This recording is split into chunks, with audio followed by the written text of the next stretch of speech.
Perkenalkan, nama saya Salsabila Rizky dengan NIM 251402123. Saya akan menjelaskan struktur data Q dengan operasi NQ dan DQ menggunakan studi kasus antrian cafe.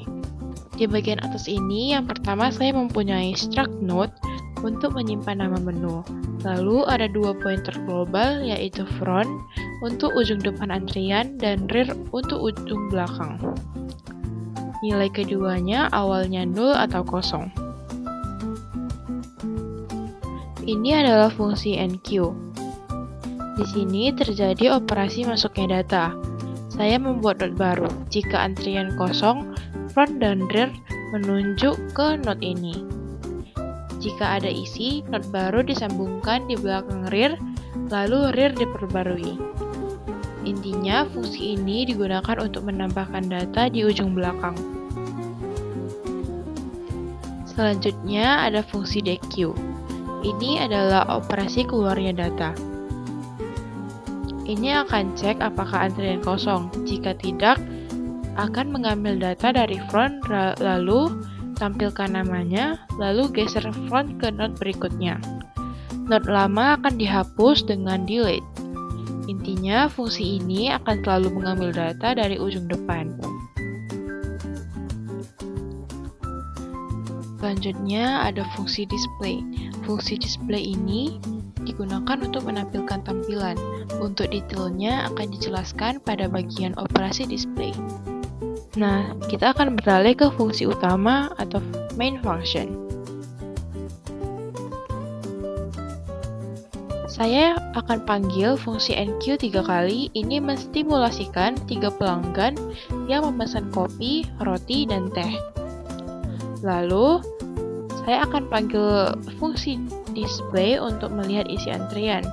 Kemudian, saya panggil fungsi DQ 2 kali. Ini untuk menstimulasikan kasir melayani 2 pesanan pertama. Lalu, ada display untuk melihat sisa antrian. Sekarang coba kita lihat outputnya ya. Ini hasilnya. Ketika 3 pesanan masuk sesuai urutan, saat DQ dipanggil, yang keluar duluan adalah kopi susu lalu roti bakar.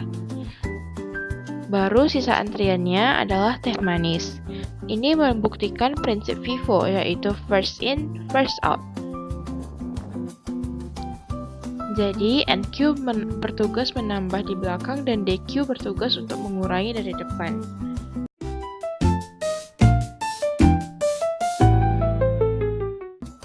Assalamualaikum warahmatullahi wabarakatuh. Perkenalkan, nama saya Fadila Lismasari dengan NIM 251402117. Di sini saya akan menjelaskan fungsi isEmpty pada struktur data Q. Jadi, fungsi isEmpty digunakan untuk mengecek apakah Q dalam keadaan kosong atau tidak. Pada kode ini, kita memiliki sebuah kelas Q yang hanya memiliki satu variabel, yaitu front. Variabel front digunakan untuk menandai posisi elemen paling depan dalam Q. Saat objek Q dibuat, nilai front diinisialisasi dengan -1. Nilai -1 ini menandakan bahwa Q masih kosong atau belum memiliki data. Selanjutnya, terdapat fungsi isEmpty yang berisi kondisi front sama dengan -1. Jadi, jika kondisi tersebut bernilai benar, maka fungsi akan mengembalikan nilai true, yang berarti Q-nya kosong. Dan sebaliknya, jika front tidak sama dengan -1, maka fungsi akan mengembalikan false, yang berarti Q tidak kosong. Dan di dalam fungsi main, kita membuat objek Q lalu memanggil fungsi isEmpty. Karena Q masih kosong, maka akan menampilkan tulisan Q kosong. Jadi kesimpulannya, fungsi isEmpty digunakan untuk memastikan apakah Q kosong dengan cara mengecek nilai dari variabel front.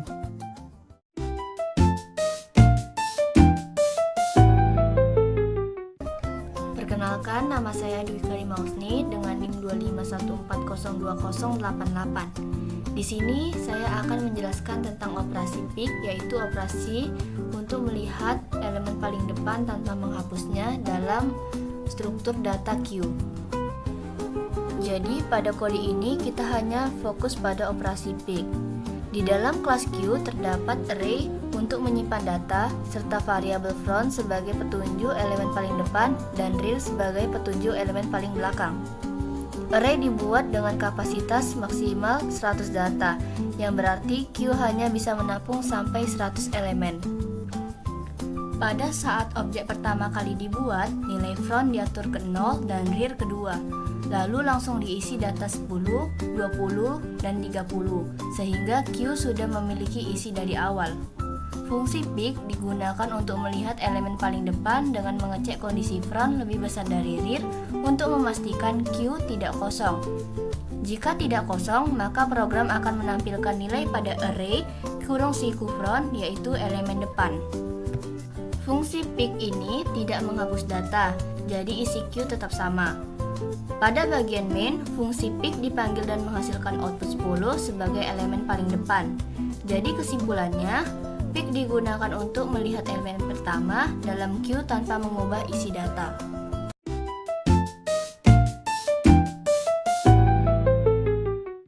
Perkenalkan, nama saya Syifa Nazira dengan NIM 2514021226. Di sini saya akan menjelaskan program kode bagian size atau count.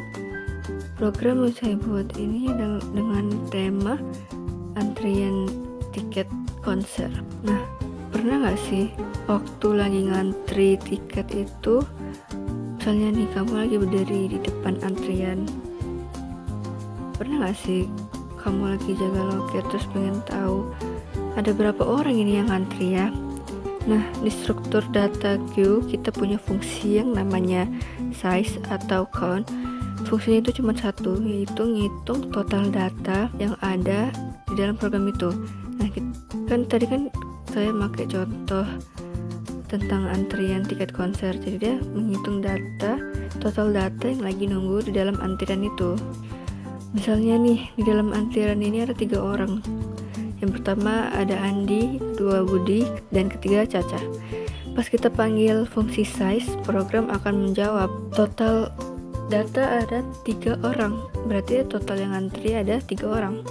Nah, kalau si Andi udah selesai beli tiket dan pergi, pas kita cek ulang size-nya, jawabannya otomatis berubah menjadi 2.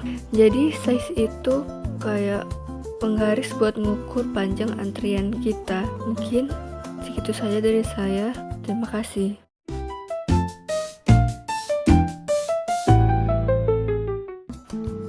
Di sini saya akan buat program Q sederhana memakai array, ya, dengan kapasitas maksimal 5 data. Jadi di dalam kelas Q ini ada 2 variabel yang penting, yaitu front dengan rear. Nah, front itu dipakai buat nandain posisi paling depan dari Q, sedangkan rear itu buat nandain posisi paling belakang. Awalnya dua-duanya di set ke 1, itu artinya Q-nya masih kosong. Terus ada fungsi enqueue yang dipakai buat masukin data ke dalam queue. Jadi tiap ada data baru dia bakal dimasukin ke posisi rear, terus rear-nya bertambah. Nah, bagian aku di sini tuh fungsi display. Jadi fungsi display ini gunanya buat nampilin isi queue yang ada sekarang. Jadi kita bisa lihat data apa aja yang udah masuk. Jadi di dalam fungsi ini pertama aku cek dulu apakah queue-nya kosong atau tidak. Dengan cara ngeceknya itu nilai front. Jadi kalau front-nya masih -1 berarti queue-nya kosong. Jadi bakal ditampilin tulisan queue kosong. Tapi kalau ternyata queue-nya nggak kosong, program bakal lanjut ke perulangan for. Perulangan ini dimulai dari indeks front sampai ke rear karena data queue itu disimpan dari depan ke belakang. Jadi di dalam loop itu setiap data yang ada di array bakal ditampilin satu persatu pakai cout. Jadi nanti semua isi queue-nya bisa kelihatan.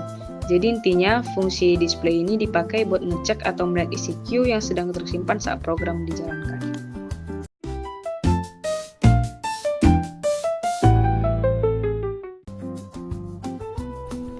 Saya akan menjelaskan tentang fungsi destroy pada struktur data queue.